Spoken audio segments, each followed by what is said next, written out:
From the 1011 Now streaming studio, this is The Night Beat.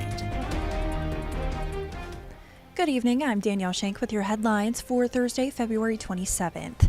It was an emotional morning as family, friends, colleagues, and supporters laid Nebraska State Trooper Kyle McAcy to rest just 10 days after he was killed in the line of duty on I-80. A funeral procession in Omaha led to the Liberty First Credit Union Arena in Ralston, where the public gathered to pay respects. Speakers, including McAcy's loved ones and NSP Superintendent John Bolduc, shared memories of the fallen trooper. Take a moment, if you would, to look around the room. There are hundreds of people here whose lives have been forever changed by his kindness, by his humor, by his audacity. And those are just the people who are able to make it here today. Governor Jim Pillen also spoke, thanking McAcy's family for sharing their hero with the state.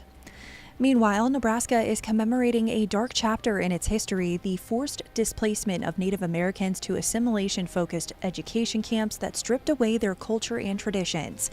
Today, a legislative resolution is illuminating the Capitol in orange, honoring the state's indigenous community and survivors of the Indian schools. For one woman whose mother was taken to the Genoa Indian School, this remembrance is deeply personal. My mother didn't get a hug from my grandmother, and she didn't get to hear the warmth of our language and the cultural traditions that we knew in our home. You know, that was stripped away by the boarding schools. Despite this, Judy's mother resisted assimilation and passed down her culture. Judy views this lighting as a celebration of Native people's enduring presence. In other news, as warmer weather rolls in, the risk of wildfires increases, with Lancaster County and much of the state under a red flag warning until tomorrow evening. The lack of snow and moisture, combined with stronger winds and higher temperatures, has made winter wildfires more common. The Nebraska Forest Service reports that over 90% of the state's fires are human-caused, higher than the national average. Fire departments urge people to report smoke immediately to prevent the spread of fires. Governor Jim Pillen has also declared a state of emergency for fires in Custer and Dawes counties, enabling 2 helicopters and a large air tanker from Texas to assist.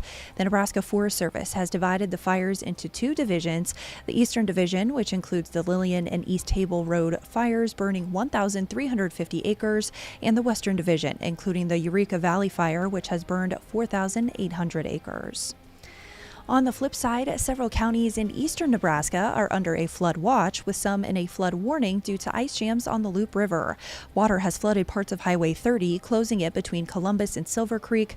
Property owners near the river are urged to monitor water levels and prepare for possible flooding as more ice jams are expected. The flood warning expires later this evening, but the watch remains in effect until 10 p.m. Saturday.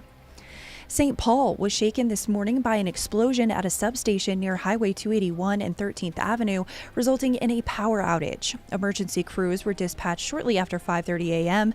The Howard Greeley Rural Public Power District reported that a piece of equipment failed, sparking a fire that eventually self-extinguished. Power was fully restored by 7:30 a.m. And on the sports front, 4 Huskers are at the NFL Scouting Combine, including defensive lineman Ty Robinson, who is moving faster than most 290-pounders.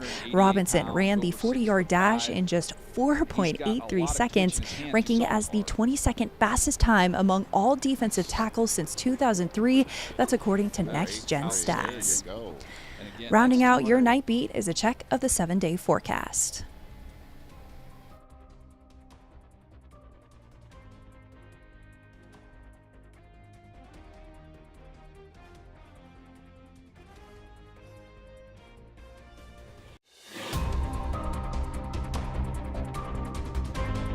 You've been listening to The Night Beat.